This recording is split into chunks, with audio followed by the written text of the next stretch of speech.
Welcome to Surviving the Side Hustle podcast, the place where expert-based business owners learn how to build momentum, avoid burnout, and create sustainable success on their own terms. I'm your host, Rob Tracy, strength and conditioning specialist turned founder and CEO of Prime Performance Coaching, the personal performance strategy firm for high-achieving business owners and operators. I partner with driven entrepreneurs to implement the Prime Performance process, an awareness-based operating system that's helped me and countless solopreneurs and small business owners evolve from just being high performers on the edge of burnout to prime performers building sustainable success. The impact of Prime Performance process has led me here, where I'll show you how to get unstuck and design your own Prime Performance life without sacrificing your health, relationships, or sanity. So whether you're hustling after hours or scaling your passion project, today and here you're going to get real stories, science-backed strategies, and practical frameworks to help you excel every step of your journey. It's time. Let's get intentional, build momentum, and become prime performers together.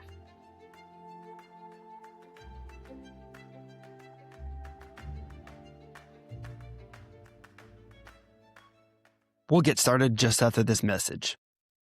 If you're an ambitious business owner or side hustler who's ready for a breakthrough, tired of spinning your wheels, looking to slide past burnout and build real momentum, I'd love to invite you to book a free Prime Performance strategy session with me or one of our strategists. This is your chance to get personalized insight on what's been holding you back and get a clear path to move forward. No fluff, just actionable strategy. So if you're interested, visit survivingthesidehustle.com/free call to request your spot now. Again, that's survivingthesidehustle.com/free call. Looking forward to helping you become a prime performer.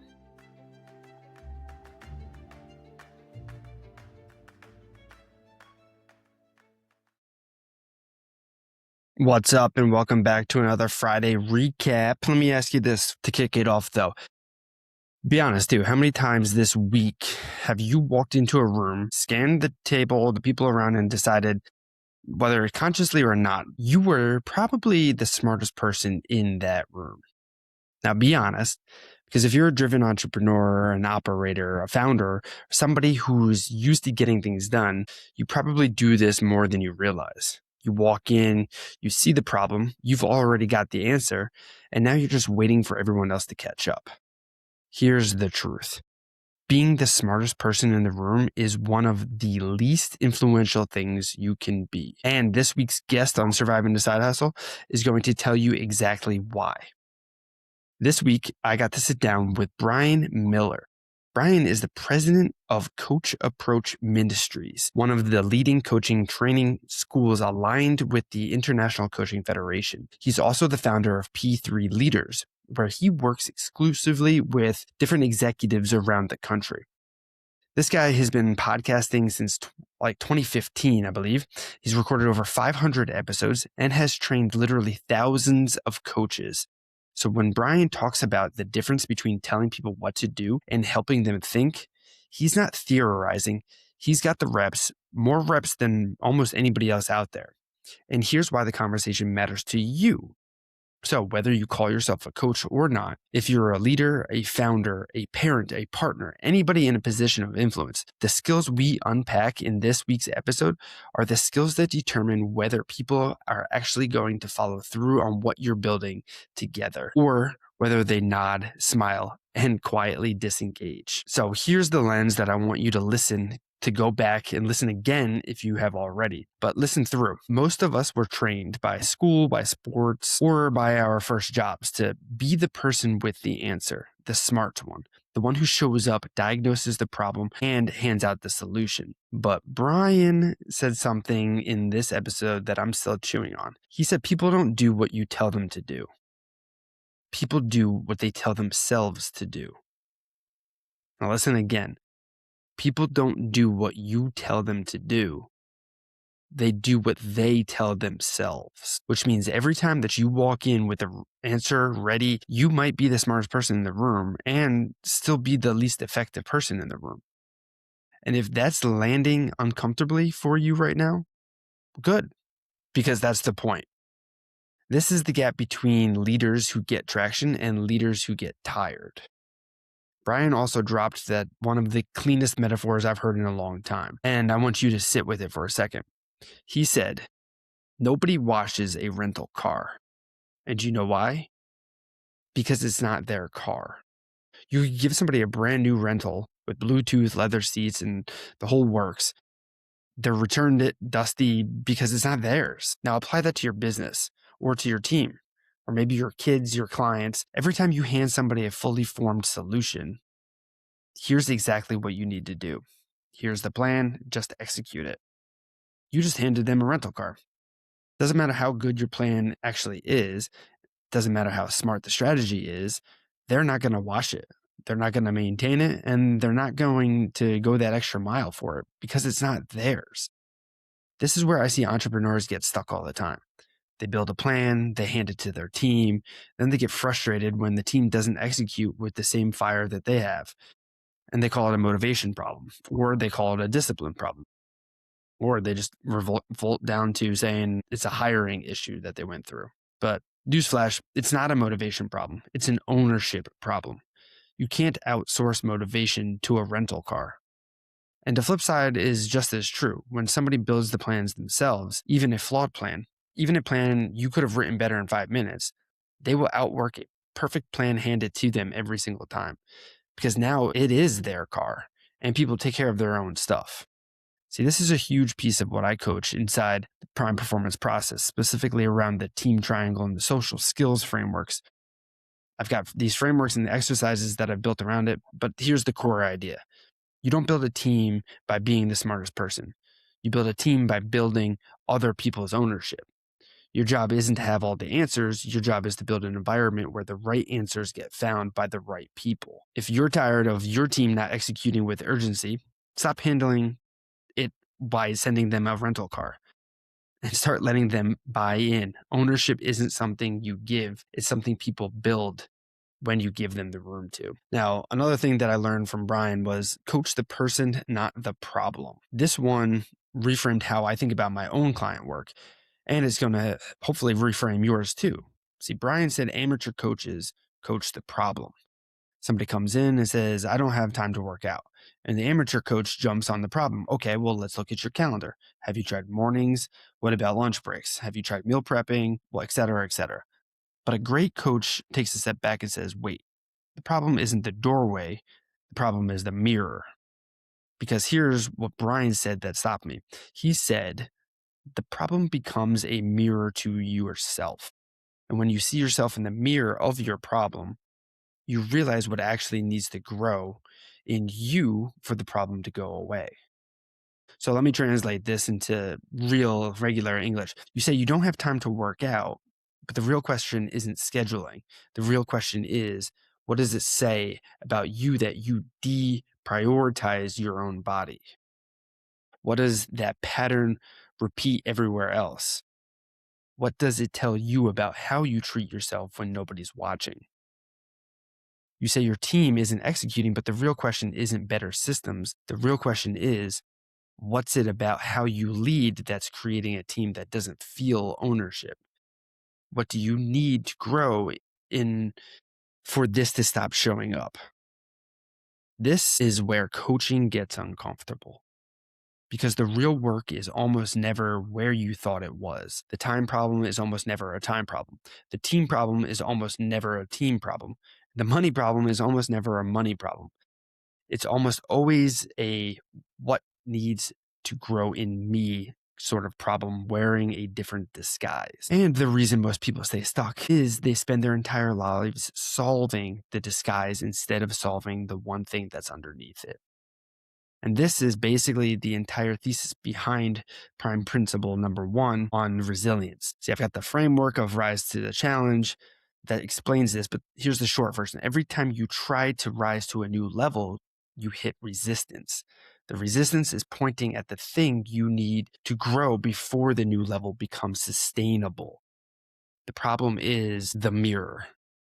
The work is in the reflection. Finally, another major takeaway from my conversation is the best accountability isn't me holding you to it. Okay. So this one is going to shake up how you think about accountability because it for sure hit me. Brian said human to human accountability, me holding you accountable, a coach holding a client accountable, or like a manager holding a report accountable is actually the weakest form of accountability. And when he said that, I almost pushed back because I've been built a lot of what I do all around accountability. But he explains it like this. He said, Rob, you don't actually want me to, you don't want me or you don't want to hold me accountable to it. You're not excited to call me up and say, Brian, I noticed you didn't do the thing that you said you were going to do. And it's true because that's uncomfortable. That's an uncomfortable conversation. I don't want to be the bad guy. And if you were excited about that conversation, then like genuinely get fired up about pointing out his failures. I'd be the last person on earth who'd want to be accountable to somebody else. So the system is broken from both sides. The person holding you accountable doesn't want to be the bearer of bad news, and the person being held accountable is just hoping that you forget. The real accountability, the one that actually moves people, is personal. It's internal and it's built into the environment. Brian told this story about a client who had what salespeople call the 500-pound phone problem. He needed to make phone calls to set up speaking gigs and he just couldn't do it. Felt like he was being burdened, felt sick about picking up the phone, and instead of trying to pep talk himself or shame himself or schedule a check-in call, Brian used a metaphor that had come up in the conversation. The idea that his client had water and the people he was calling were thirsty. So Brian told him, go get a bottle of water, put it next to your phone. Don't move that water bottle until every call is set up. That afternoon, the guy had every call done, not because Brian was going to ask, not because there was a scoreboard, but because the environment itself was holding him accountable. The water bottle was the accountability. The best accountability isn't louder, it's closer. It's built into your environment so you can't not see it. Here's what this means for you. If you're trying to build a habit or finish a project or hit a goal, the only accountability mechanism is your own willpower or someone else's nagging. You're playing the game on hard mode. Instead, build the environment, put the water bottle next to the phone, put the running shoes by the bed, put the calendar on the wall where you can't scroll past it. Environment beats effort every single time. And two other major takeaways that I want to share with you guys here is the best coaches evoke awareness. They don't interrogate. See, I asked Brian, outside of just asking better questions, what separates the great coaches just from the typical average coaches? And his answer really surprised me. He said that average coaches think coaching is just asking questions. They turn every conversation into what he calls law and order. Where were you on the night of the murder? Let me ask you this. Have you thought about ... Which, as Brian pointed out, have you thought about trying this? Isn't even a question, really. It's more of like a suggestion with a question mark taped at the end. See, Brian says that great coaches don't just ask questions, they evoke awareness. And the way he described it was so good. He said he's coaching somebody, sometimes the fruit starts to appear on the tree of the conversation. The insights, the realizations, the hidden options. And the bad coach runs over, picks the apple, and shows it to the client saying, hey, look what I found. Look at this insight. I discovered it for you. However, great coach says, I'm starting to see some apples near. Do you see any? That's the whole job. You don't pick the fruit for them. You help them see there's fruit there. Because this insight they find themselves is worth 100 insights you hand them. Same information, completely different result. And this isn't about coaching. This is leadership. This is parenting. This is partnership. Every time you hand somebody the answer that they were about to discover on their own, you just stole the moment that would have built their confidence. You got to be the smartest person for another 3 seconds while they got to say exactly where they were. This is why I've built so much of my coaching work, especially inside principle number 6 about opportunity creation, around creating conditions instead of handing solutions. There's a whole framework that I've built, but again, here's the SparkNotes version. Magic happens when you stop chasing the outcome and start engineering the conditions where the outcome becomes obvious. You stop picking fruit, you start pointing at limbs, and suddenly people are finding fruit you didn't even know was there. Big idea here. Here's the biggest part though, most influential thing you can do as a leader, as a coach, as a parent, as a partner, again, is not to have the answer. It's to build the environment where other person finds it on their own. Remember, people don't wash rental cars. They don't execute somebody else's plan with their whole heart. They don't grow from the insight that you hand them. They grow from the insight they discover on their own with you standing besides them. The job isn't to be the smartest person in the room. The job is to be the person who makes everyone else smarter because you are in the room. If this conversation hits you, and if you're a leader, I'd be surprised if it didn't, you're going to want to go deeper with Brian. For his executive and leadership coaching, head to p3leaders.com. That's P, the number 3, leaders. And if you're interested in actually getting trained as a coach through an ICF aligned program, that's coachapproachministries.org. Brian's running one of the best coaching training schools in the country. And whether you want to be a certified coach or you just want to learn how to communicate at a completely different level, this is a world worth exploring. So again, Brian, thank you so much for the conversation. It really hit a nerve for me, and I know it's going to hit a nerve for a lot of other people listening. So I appreciate you taking the time. Thank you again for that. And here's what I want you guys listening to try this week. So next time somebody brings you a problem, whether it's your team, your partner, your kid, or a client, before you jump in with the answer, pause, take a breath, and ask them one question. What do you think needs to change here? That's it. One question, and then shut up. Don't fill the silence. Don't rescue them. Don't hand them the apple that you already saw. Because your job isn't to be the smartest voice in their life. Your job is to be the voice that makes them smarter. See what happens when you stop handing out rental cars and start helping people build the thing that they actually own. And I'll catch you guys next week on Tuesday with the next guest interview.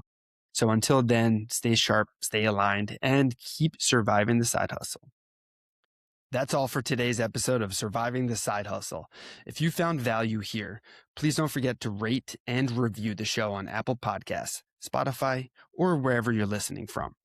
And please create a shared success by helping us share this episode with someone who you think would benefit from today's conversation. And finally, don't forget to connect with us at survivingthesidehustle.com and give us a follow on socials so that we can take part in following along in your entrepreneurial journey. Until next time, remember, success doesn't require a complete sacrifice, just strategy, momentum, and the right support.